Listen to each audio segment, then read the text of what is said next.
Olá, meu nome é Dilson Melo. Inscreva-se no canal, deixe seu like, seu comentário. Temos vídeo no canal toda semana. No Evangelho de Mateus 25, 14 a 30, encontramos a parábola dos talentos de Jesus. Como todas as parábolas bíblicas, elas têm muitos níveis de significado.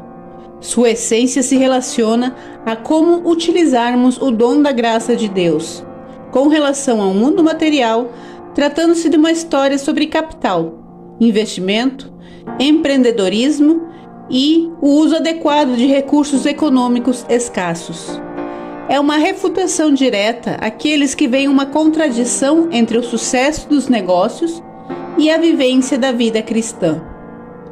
Um homem rico, prestes a iniciar uma longa viagem, chamou os seus 3 servos e lhes disse que eles seriam os guardiões de seus bens enquanto ele estivesse ausente. Após o mestre analisar as habilidades naturais de cada um, ele deu 5 talentos a um servo, 2 a outro e 1 ao terceiro. Em seguida partiu para sua viagem. Os servos não perderam tempo e imediatamente adentraram o mundo do empreendedorismo e dos investimentos. Aquele que recebera 5 talentos empreendeu e ganhou outros 5.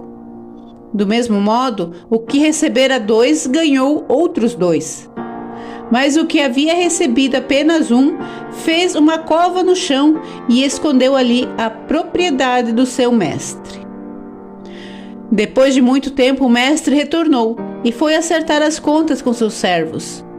O servo que havia recebido 5 talentos se apresentou. Meu senhor, ele disse, o senhor me confiou 5 talentos. Veja aqui, estão mais 5 que eu consegui.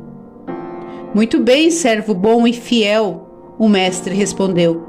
Já que foste fiel no pouco, confiar-te-ei o muito. Entra no gozo do teu senhor.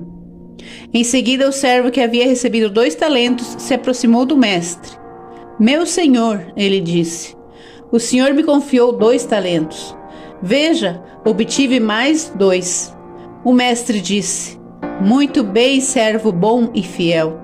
Já que foste fiel no pouco, confiar-te-ei o muito. Entra no gozo do teu senhor.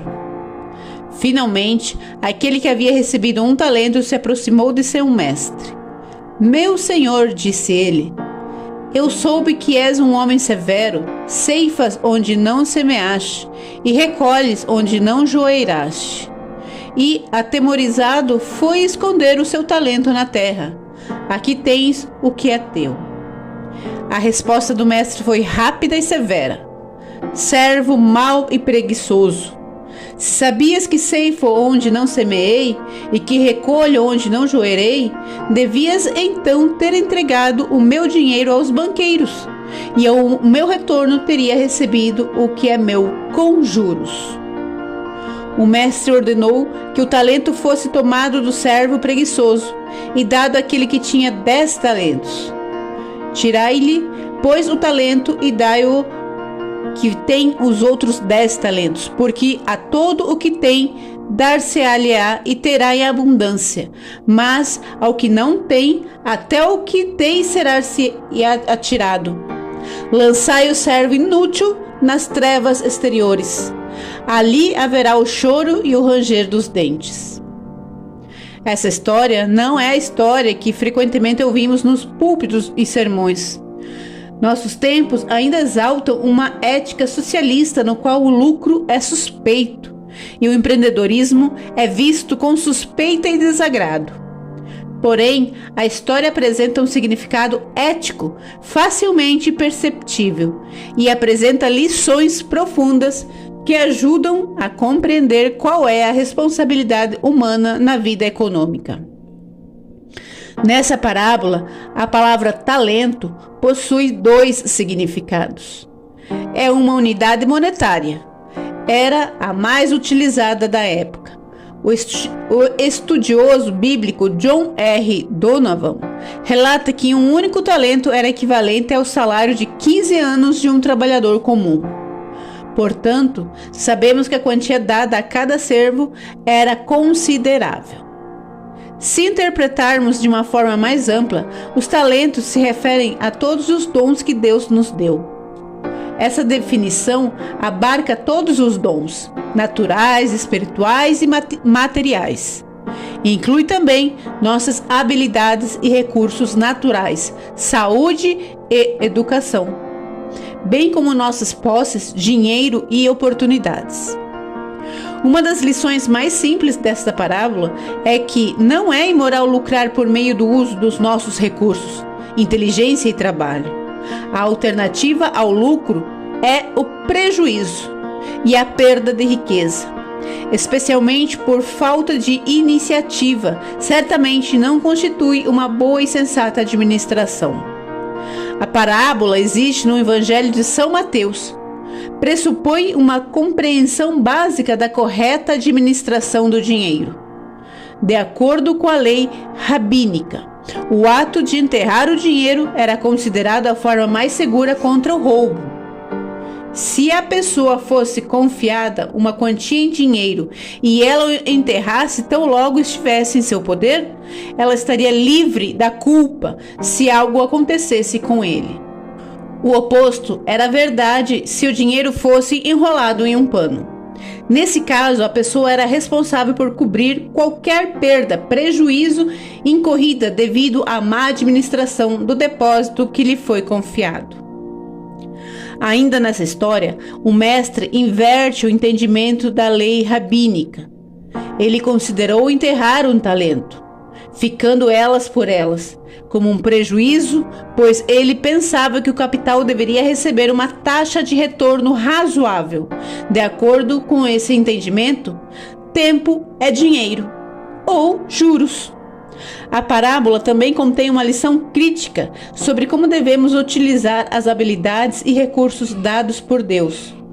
No livro de Gênesis, Deus deu a Adão a terra, a qual ele deveria misturar seu trabalho para o seu próprio uso. Na parábola, de forma similar, o mestre esperava que seus servos buscassem ganhos materiais, em vez de preservar passivamente o que lhes tinha sido dado. O mestre esperava que investissem o dinheiro. O mestre ficou furioso diante da timidez do servo que tinha recebido um talento. Deus nos ordena a utilizar nossos talentos para fins produtivos. A parábola enfatiza a necessidade do trabalho e da criatividade e condena a preguiça. Ao longo da história, as pessoas tentaram construir instituições que assegurassem uma segurança perfeita, como o servo fracassado tentou. Tais esforços variam dos estados de bem-estar grego-romanos, passando pelo totalismo soviético em grande escala, até as comunidades luditas da década de 1960. De tempos em tempos, esses esforços foram adotados como soluções cristãs para inseguranças futuras. Ainda assim, a parábola dos talentos, a coragem frente a um futuro incerto, é recompensada no primeiro servo, que recebeu mais. Ele havia empreendido os 5 talentos e, ao fazê-lo, obteve mais 5. Teria sido mais seguro para o servo investir o dinheiro no banco para obter juros. Pela fé que demonstrou, foi-lhe permitido manter os 5 iniciais e os 5 que havia recebido, compartilhando a alegria do mestre. Isso implica uma obrigação moral de confrontar a incerteza de maneira empreendedora. E ninguém o faz melhor que o empreendedor. Muito antes de se saber se haverá retorno aos seus investimentos ou ideais, ele arrisca seu tempo e sua propriedade. Ele tem de pagar os salários de seus empregados muito antes de saber se o seu empreendimento terá algum retorno. Ele incorre em gastos muito antes de saber se previu os eventos futuros de forma acurada. Ele vê o futuro com esperança, coragem e um senso de oportunidade. Ao criar novos negócios, ele oferece alternativas para os trabalhadores que agora podem optar por receber um salário e desenvolver suas habilidades. Por que então os empreendedores são frequentemente punidos como maus servos de Deus? Muitos líderes religiosos falam e agem como se o uso dos seus talentos e recursos naturais dos empresários em busca do lucro fosse imoral. Uma nação que deveria ser descartada à luz da parábola dos talentos. O servo preguiçoso poderia ter evitado seu destino sombrio ao ser mais empreendedor. Se houvesse feito um esforço para empreender o dinheiro do seu mestre e retornado com prejuízos, ele não teria sido tratado tão mal, pois ao menos teria trabalhado em nome do seu mestre. Então, queridos irmãos, espero que tenham gostado do nosso vídeo de hoje. Essa parábola onde Jesus nos ensina verdades eternas, que também oferecem lições práticas para as questões mundanas, que se refere ao lucro, ao nosso dinheiro. Ele é tão abençoado quanto qualquer obra de Deus. Muito obrigada por hoje e até a próxima.